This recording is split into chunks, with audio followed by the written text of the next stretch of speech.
You want to improve as a team? I can teach you some things to get better. Welcome to this video. My name is Whyisapieblue and I will teach you how to be a better team.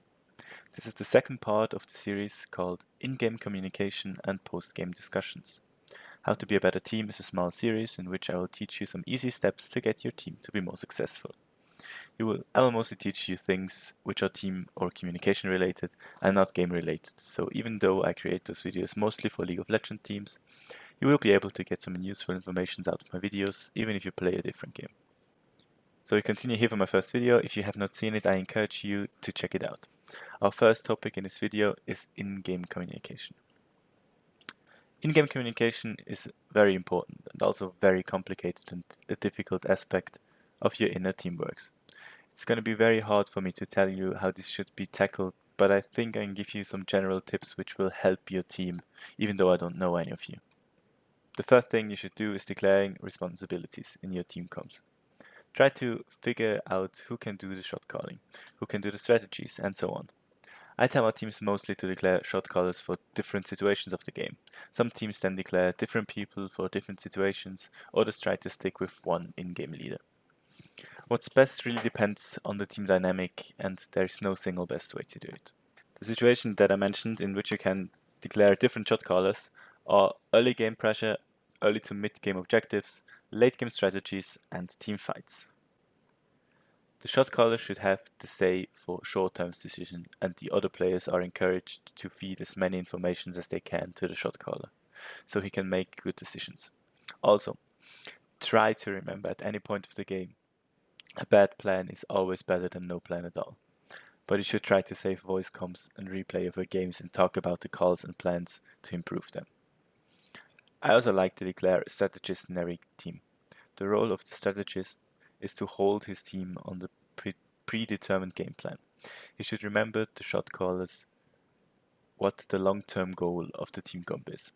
It helps the shot callers immensely if they are on a long leash but still fixed at the game plan. Next thing is the communication. That should occur from every player who isn't filling in one of the previous rules.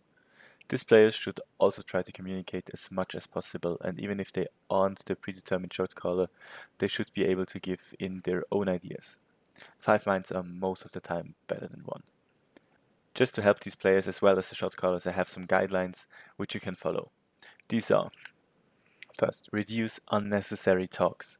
Talk about things that are important in a game. I know there are people that have to tell their team how stupid some champions are or how annoying the enemy jungler is, but these informations are not really useful to the game and can hinder important conversations. Call out what you are doing. That's the second step. Talk about how your lane is going to your teammates. If you have pressure, if you get pushed in, if you think the jungler could be there, tell them if you walk into the river towards, tell your team when you go for an invade. Call out that you want to go aggressive. Tell them your mana and HP stands. Tell them when you are about to back. These are all useful information for your team to work with and can immensely improve the play of your teammates. Ask other people to help you with your plans and be specific with it. You want to do something proactive? Tell your team. Tell them you want to kill mid to get jungle pressure. Tell them you want to roam bot lane. Tell them you try to gank in a minute. Ask your team to push up so you can invade. You have a voice comm system, which allows you to play as a team. So use that. Next is, don't try too many things at once. I've seen this far too often with my teams.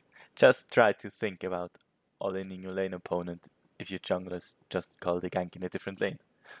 Don't ward up enemy jungle when your top laner is roaming to your lane. The game is long and you can do everything step by step. Play the game only as fast as you can follow a plan. Next is, call clear shots and make clear suggestions. If you want to do something or want your team to act on something, you have to be clear about it. Ask, can we kill mid, and not, I think mid is gankable. Tell your bot to help with an invade and not, I will invade, I hope their bot lane won't come. Also, in intense or fight situations, call clear shots and follow up on them. If you get your whole team on the same page, your games will go on much more fluently, and also without as many stress factors. Next is don't act on a suggestion before it's turned into a shot. Short reminder: if somebody asks if you can roam to their lane, wait for a clear shot to do it, and don't act on a suggestion. Also call clear if you are going to do something before you already doing it. Also, let the shot caller decide if you want to act on a suggestion and don't try to argue about it while in the game. You can criticize decisions of your shot caller or talk about why a suggestion won't work after you finish the game. If you feel like arguing, just try to make yourself a reminder to that situation and talk about it after the game. Arguing and discussions can be very helpful for a team, but they have no place while you're playing it. You need your time and energy for playing the game. I think I explained you my thoughts about the in-game communication, and will now follow this up with the topic of the post-game discussion. Post-game discussions are held in the time between games while practicing. They are there to reflect on the games and note down problems and thoughts about the game while they're still fresh. You need to do at least 10 minutes after every game to do your talks. I would recommend you to talk about the game very casually for the first 3 to 5 minutes to get some distance from the game and get remembered to the plays and fights which happened. Try to talk mostly about positive stuff there. Do not point out misplays or weaknesses in your teammates here. After that, you need to do the reflection of your game. I will again provide a small flowchart which I will link in my description of the video to help you to do this reflection.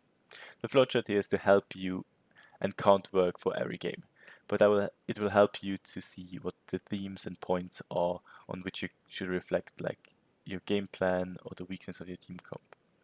I also added some tips to how to fix the occurring problems in the flowchart. Talk about small problems which can be easily fixed, but try to just note down bigger problems and talk about them in your post-practice talks. Try to apply only small changes to your practice plans, even if your game plans or compositions are seemingly bad. Try to get them to work with some small changes and wait for bigger changes for your next practice block. So, we come to an end of the second episode, and I will once again say goodbye to all of you. The next part will mostly focus on post-practice discussions and problem solving inside your team, and will be out as soon as I can. So, my name is Whyisapieblue, and I am out.